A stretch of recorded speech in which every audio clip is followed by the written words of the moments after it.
محترم ناظرین، آج کی اس ویڈیو میں میری زبان سے جو باتیں ادا ہوں گی بظاہر وہ خوشگوار الفاظ میں شمار نہ ہوں، کیونکہ بعض اوقات کچھ مخصوص موضوعات پر گفتگو کرتے ہوئے بولنے والے کو بھی جھجک محسوس ہوتی ہے اور سننے والے بھی قدرے شرمندگی کا سامنا کرتے ہیں۔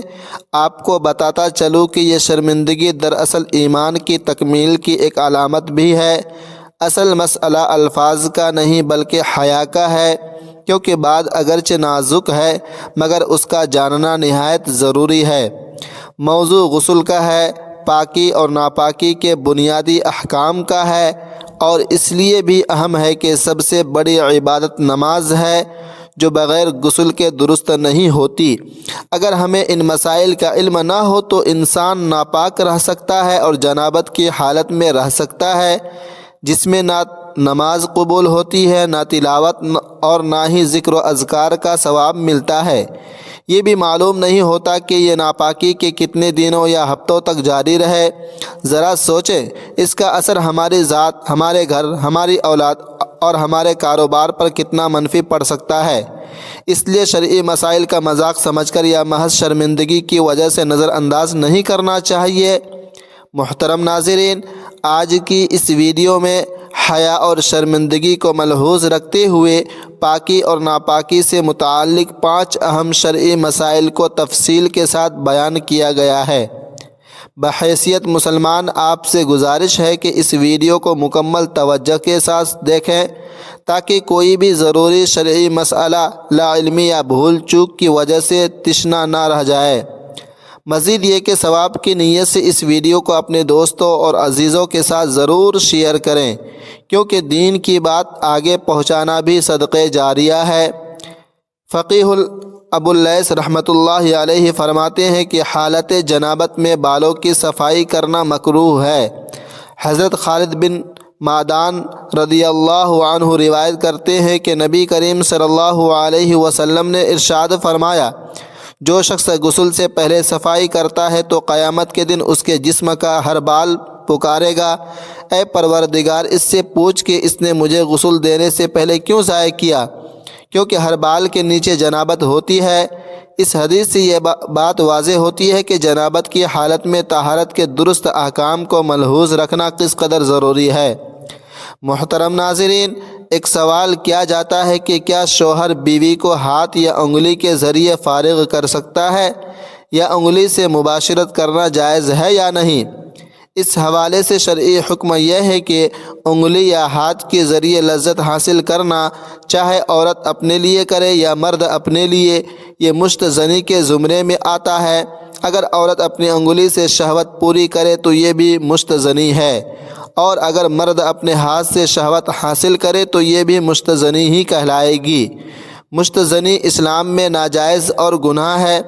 حدیث مبارکہ میں آتا ہے کہ نبی کریم صلی اللہ علیہ وسلم نے ارشاد فرمایا، جو لوگ اپنے ہاتھ سے اپنی شہوت پوری کرتے ہیں قیامت کے دن ان کے ہاتھ حاملہ ہوں گے، یعنی اسی علامت سے پہچانے جائیں گے کہ یہ وہ لوگ ہیں جو دنیا میں اپنے ہاتھ سے لذت حاصل کرتے تھے۔ لہذا مشت زنی چاہے شوہر بیوی کی کرے یا بیوی شوہر کی، دونوں صورتوں میں یہ عمل جائز نہیں۔ ایک اور سوال یہ بھی ہوتا ہے کہ اگر ہم بستری کے دوران شوہر فارغ ہو جائے لیکن عورت کا مقصد پورا نہ ہوا ہو تو کیا شوہر ہاتھ کے ذریعے اسے لذت دے سکتا ہے؟ اس کا شرعی حکم یہ ہے کہ اگر شوہر پہلے فارغ ہو جائے تو اسے فوراً عورت سے الگ نہیں ہونا چاہیے، بلکہ اس پر لازم ہے کہ کچھ دیر تک ٹھہرا رہے تاکہ عورت بھی فارغ ہو سکے۔ اگر مرد فراغت کے بعد فوراً الگ ہو جائے اور عورت کا مقصد پورا نہ ہوا تو ایسا شخص گناہ گار ہوگا۔ اس لیے مرد پر واجب ہے کہ عورت کی تسکین کا بھی خیال رکھے۔ تاہم ہاتھ کے ذریعے لذت دلانا یا مشت زنی کرنا اسلام میں کسی صورت جائز نہیں، یہ گناہ ہے اور اس سے بچنا نہایت ضروری ہے۔ محترم ناظرین، ایک اہم سوال یہ بھی پوچھا گیا ہے کہ کیا عورت کی شرمگاہ میں انگلی داخل کرنے سے غسل واجب ہو جاتا ہے، اور اس عمل کا شرعی حکم کیا ہے؟ اگر کوئی عورت اپنی شرمگاہ میں انگلی داخل کرے اور اس سے منی خارج نہ ہو تو کیا اس صورت میں اس پر غسل فرض ہوگا یا نہیں؟ اس مسئلے کو سمجھنے کے لیے نیت، کیفیت اور حالت کا جاننا ضروری ہے۔ اگر عورت اپنے شرمگاہ میں خود انگلی اس نیت سے داخل کرے کہ شہوت حاصل ہو، جوش ہو اور لذت کا ارادہ موجود ہو تو اب چاہے انزال ہو یا نہ ہو، منی خارج ہو یا نہ ہو، اس عورت پر غسل واجب ہو جائے گا۔ اس کی وجہ یہ ہے کہ جب شہوت، جوش اور لذت کے ارادے سے یہ عمل کیا گیا تو شرعاً منی کا نکلنا شرط نہیں رہتا، بلکہ صرف یہ کیفیت ہی غسل کے وجوب کے لیے کافی ہے۔ محترم ناظرین، اب دوسری صورت یہ ہے کہ نہ کوئی شہوت تھی، نہ جوش تھا، نہ لذت حاصل کرنے کا کوئی ارادہ تھا اور نہ ہی کسی قسم کے گندے خیالات موجود تھے۔ اگر ایسی حالت میں عورت نے اپنے شرمگاہ میں انگلی داخل کی، مثلاً صفائی کے لیے یا کسی دوائی کے استعمال کی غرض سے، تو اس صورت میں اس پر غسل واجب نہیں ہوگا، یعنی بغیر شہوت، بغیر لذت کے محض علاج یا ضرورت کے تحت انگلی داخل کرنے سے غسل لازم نہیں آتا۔ محترم ناظرین، اسی طرح اگر عورت نے خود شہوت، جوش اور لذت حاصل کرنے کے لیے انگلی داخل کیا یا شوہر نے شہوت اور جوش کے ساتھ عورت کی شرمگاہ میں انگلی داخل کی، تو یہ دونوں صورتوں میں چاہے عورت کو انزال ہو یا نہ ہو، منی خارج ہو یا نہ ہو، عورت پر غسل واجب ہو جائے گا۔ اس میں کوئی فرق نہیں کہ عمل عورت نے خود کیا یا شوہر نے کیا، معیار شہوت، جوش اور لذت ہے۔ البتہ اگر بغیر شہوت، بغیر جوش اور بغیر لذت کے انگلی داخل کی گئی اور اس کے باوجود منی خارج ہو گئی، یعنی انزال ہو گیا، تو اب ہر حال میں غسل واجب ہو جائے گا۔ خلاصہ کلام یہ ہے کہ اگر شہوت کے ساتھ انگلی داخل کی جائے، انزال ہو یا نہ ہو، غسل لازم ہوگا، اور اگر بغیر شہوت کے انزال ہو جائے تو بھی غسل واجب ہو جائے گا۔ محترم ناظرین، ایک سوال کیا گیا ہے کہ کیا شوہر کی شرمگاہ کو صرف چھونے سے عورت پر غسل فرض ہو جاتا ہے یا نہیں؟ یعنی اگر کوئی عورت اپنے شوہر کی شرمگاہ کو محض چھو لے تو کیا اس پر غسل لازم آئے گا؟ اس مسئلے کا شرعی حکم سمجھنے کے لیے یہ جاننا ضروری ہے کہ غسل کن اسباب سے فرض ہوتا ہے۔ اس میں دو صورتیں بنتی ہیں، ایک صورت میں غسل فرض ہوگا اور دوسری صورت میں غسل فرض نہیں ہوگا۔ محترم ناظرین، سب سے پہلے ہم یہ واضح کر لیں کہ غسل کے فرض ہونے کے اسباب کیا ہیں۔ شریعت میں 5 چیزوں سے غسل فرض ہو جاتا ہے۔ پہلی وجہ یہ ہے کہ منی کا شہوت، جوش اور لذت کے ساتھ ٹپک کر خارج ہونا۔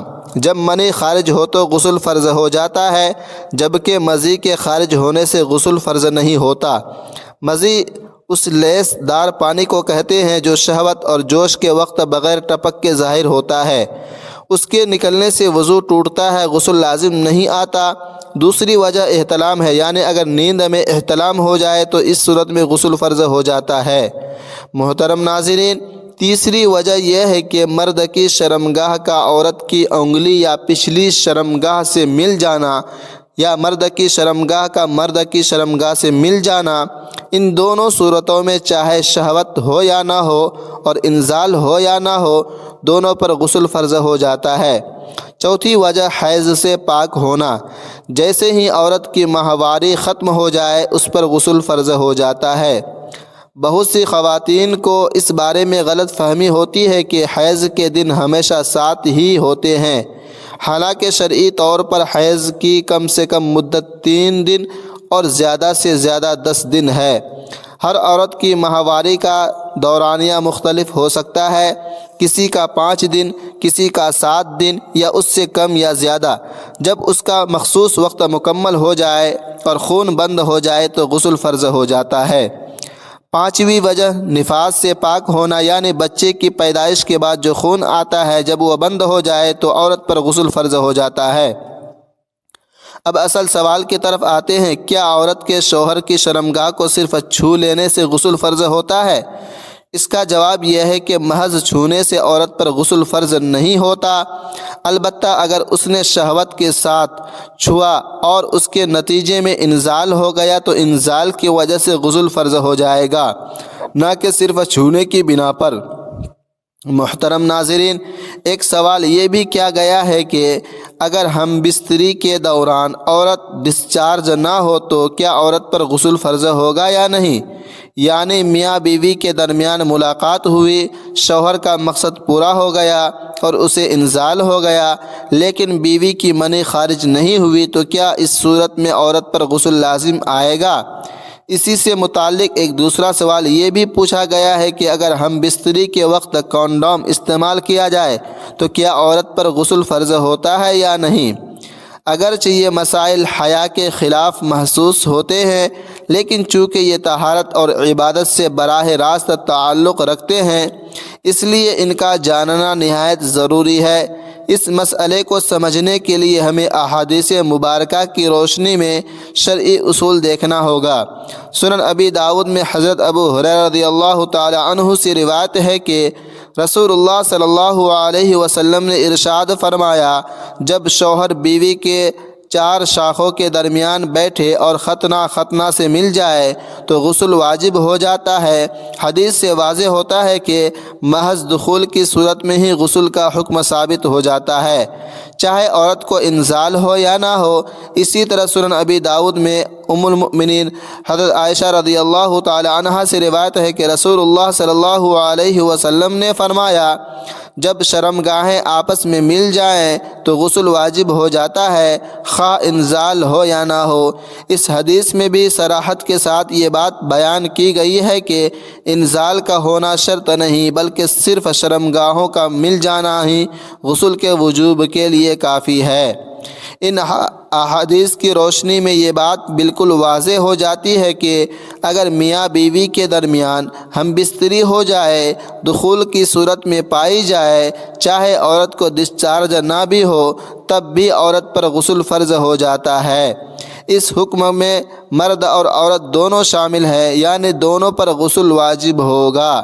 محترم ناظرین، اب رہا کنڈوم کے استعمال کا مسئلہ، تو اس سلسلے میں بھی اصول یہی ہے کہ اگر دخول ہوا ہے اور شرمگاہیں آپس میں ملی ہیں تو کنڈوم کے استعمال کے باوجود غسل واجب ہوگا۔ کنڈوم کا ہونا یا نہ ہونا غسل کے وجوب کو ختم نہیں کرتا، کیونکہ غسل کا تعلق دخول سے ہے، نہ کہ انزال یا براہ راست جسمانی رابطے سے۔ خلاصہ کلام یہ ہوا کہ ہم بستری کی صورت میں اگر شرمگاہیں مل جائے تو شوہر اور بیوی دونوں پر غسل فرض ہو جاتا ہے، چاہے عورت کو انزال ہو یا نہ ہو، چاہے کنڈوم استعمال کیا گیا ہو یا نہیں۔ یہ شرعی حکم ہے جس کا جاننا ہر مسلمان کے لیے ضروری ہے، تاکہ طہارت کے معاملے میں کوئی کوتاہی نہ ہو۔ محترم ناظرین، ایک سوال یہ بھی پوچھا گیا ہے کہ کیا ناپاکی کی حالت میں بچے کو دودھ پلایا جا سکتا ہے یا نہیں؟ ناپاکی چاہے جنابت کی ہو، حیض کی ہو یا نفاس کی ہو، ان تمام حالتوں میں بچے کو دودھ پلانے کا کیا شرعی حکم ہے؟ کیا ایسی حالت میں دودھ پلانا جائز ہے یا ناجائز؟ اس مسئلے کو سمجھنے کے لیے ہمیں شرعی اصول اور احادیث مبارکہ کی روشنی میں بات کو واضح کرنا ہوگا۔ سنن ابی داؤد میں ایک حدیث مبارکہ ہے، منقول ہے، جسے حضرت علی رضی اللہ تعالی عنہ روایت کرتے ہیں کہ رسول اللہ صلی اللہ علیہ وسلم نے ارشاد فرمایا، ملائکہ اس گھر میں داخل نہیں ہوتے جس میں تصویر ہو، یا اس گھر میں بھی داخل نہیں ہوتے جس میں کتا ہو، اسی طرح اس گھر میں بھی داخل نہیں ہوتے جہاں کوئی جنوبی شخص موجود ہو، یعنی وہ شخص جس پر جماع کے بعد غسل جنابت واجب ہو، یا احتلام کے بعد یا شہوت کے ساتھ منی خارج ہونے کی وجہ سے غسل فرض ہو چکا ہو۔ اگر وہ غسل کیے بغیر رہے تو اس کے پاس رحمت اور برکت کے فرشتے داخل نہیں ہوتے۔ اس حدیث مبارکہ سے بھی پہلی بات یہ معلوم ہوتی ہے کہ غسل جنابت میں بلا وجہ تاخیر نہیں کرنی چاہیے۔ جیسے ہی غسل کی ضرورت پیش آئے، بہتر یہی ہے کہ فوراً غسل کر لیا جائے۔ دوسری بات یہ کہ علماء کرام بیان کرتے ہیں کہ اگر ایک نماز کے بعد غسل جنابت واجب ہوا ہو تو اگلی نماز کے وقت سے پہلے اس غسل کو ادا کر لینا ضروری ہے، تاکہ ایسا نہ ہو کہ غسل کی غفلت کی وجہ سے اگلی نماز قضا ہو جائے۔ اس لیے شرعی طور پر لازم ہے کہ اگلی نماز سے قبل غسل جنابت مکمل کر لیا جائے۔ اب اصل سوال کی طرف آتے ہیں کہ جنابت کی حالت میں، ناپاکی کی حالت میں، حیض یا نفاس کی حالت میں بچے کو دودھ پلانا جائز ہے یا نہیں، اور کیا اس حالت میں دودھ پلانا حرام ہے، حلال ہے یا حرام؟ اس مسئلے کو یوں سمجھے کہ بچے کو دودھ پلانا ان کاموں میں شامل نہیں جن سے ناپاکی کی حالت میں منع کیا گیا ہو۔ شریعت نے جنابت، حیض یا نفاس کی حالت میں کچھ مخصوص عبادات سے روکا ہے، جیسے نماز، تلاوت وغیرہ، لیکن بچے کو دودھ پلانے پر کوئی پابندی نہیں لگائی۔ اگر کسی عورت پر غسل جنابت واجب ہو چکا ہو اور اس نے ابھی غسل نہ کیا ہو، اسی دوران اس کے بچے کو بھوک لگ جائے اور وہ دودھ پینا چاہے تو ایسی صورت میں بالکل بچے کو دودھ پلایا جا سکتا ہے۔ یہ عمل عورت کے لیے جائز بھی ہے اور حلال بھی۔ اسی طرح حیض یا نفاس کی حالت میں بھی بچے کو دودھ پلانے میں کوئی شرعی ممانعت نہیں، لہٰذا جنابت، حیض یا نفاس کی حالت میں بچے کو دودھ پلانا شرعاً درست ہے اور اس میں کوئی گناہ یا قباحت نہیں۔ لہٰذا آپ لوگوں سے ریکویسٹ ہے کہ اس ویڈیو کو زیادہ سے زیادہ شیئر کرتے رہیں صدقہ جاریہ کی نیت سے۔